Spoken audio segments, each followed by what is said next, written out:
Welcome to Just Drive It. We take you through in this episode and show you what it took to get this thing out of the junkyard and give you a backstory on why we pulled it out of the junkyard. Come along with us.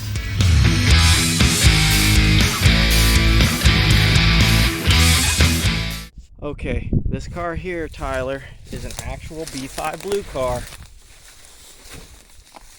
The whole underside is good. I've checked the frame rails, torsion supports, that stuff. Some of the stuff is missing. I can get most of this stuff, and I may be able to get it here in this yard. And it is a Satellite. So, I don't know enough about them to tell you if it's a 72 or if it's a 71. I'll research it. But it is a Satellite. Believe it or not, look at these floors. There's a little bit of rust there, but there's not a whole lot of rust in it. Got part of the seat in here, part of the interior panels, but I can put this thing back together. Hell, it's even got part of the instrument cluster and stuff in here. So, I'm gonna put a down payment on this. If you don't take it, I am.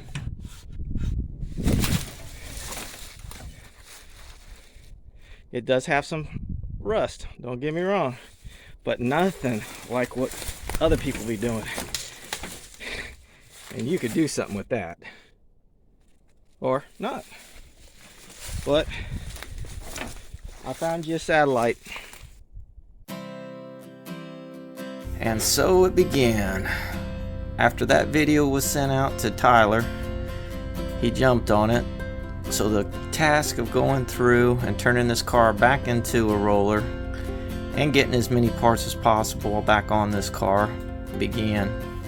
As you can see, it's raining a little bit in this, and it was around 30 degrees this day. It actually took me a day and a half to put all this back together.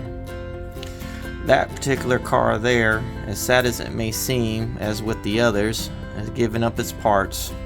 Sad to see them in the junkyard like this, but some of them have to go so the others can stay alive. That particular Plymouth that I'm taking the door hinge off of actually is missing a whole quarter, part of the package shelf, part of the Dutchman.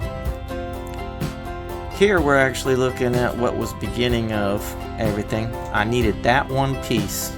We got him the door back on there. That's the actual door and the actual column from the car.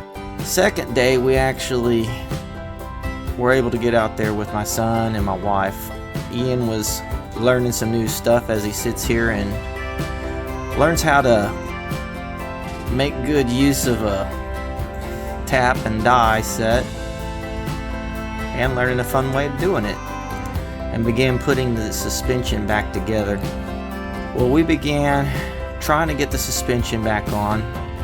I rounded up 2 brake drums. I needed a pitman arm. I needed the steering gear. And we got that stuff off of different cars that are sitting there. You can see Dodges and Plymouths and all kinds of other cars out there. The main thing we were looking for on this car was the fact that we needed something that wasn't all rusted up, that was a good solid base for the project that he had going. And what he has in mind is actually going to be pretty cool, but I'll let him tell the story on that. It's really good seeing these wheels and tires going back on this car and seeing it begin to take life again. Really proud that I was able to spend this time as well with my son. The learning experiences that we're teaching him right here, and the time to spend with us working on these cars together, is something I've been waiting for a long time.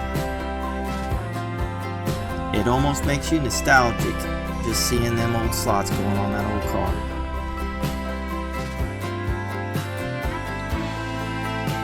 Here I'm in underneath the hood of this car. You can see it's still got a lot of the factory paint on the inside there, but installing the manual steering, which is what it originally came with, installing the drums and hubs and tire rods. This thing needed the eccentrics for adjusting the front side.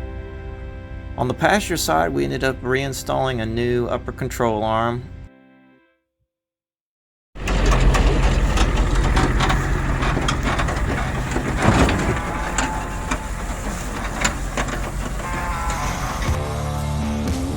And there she is on her way back out, and all for beat up patina glory. It was like she knew that she was going back out again. She rolled so smoothly, sat there so proudly, went on easy, anticipating the smell of gasoline and the horsepower that would soon be coursing through her. It was a wonderful thing to see. She was one more step closer to her road home.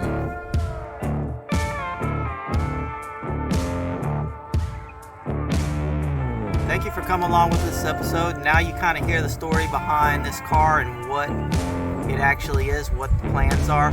I can't give you the full story. I can only give you the part of my involvement up to this point. My buddy's going to take and go through and show you, or put a video out on what he actually decides to do with this. I can tell you it's going to be a neat build. It's going to be a fun build. And it's nice to be able to save one from the junkyard. If you like this video, please like, subscribe, rumble, comment. Also, if you can give the guys at hashtag nonamenationals a look up in your search engine. Those guys need 500 subscribers in order to go racing there at Seguin, Missouri. We need 500 as well, but we're working on it. I'm pretty confident we'll make it, but please help them out if you can. Thank you again. Just drive it.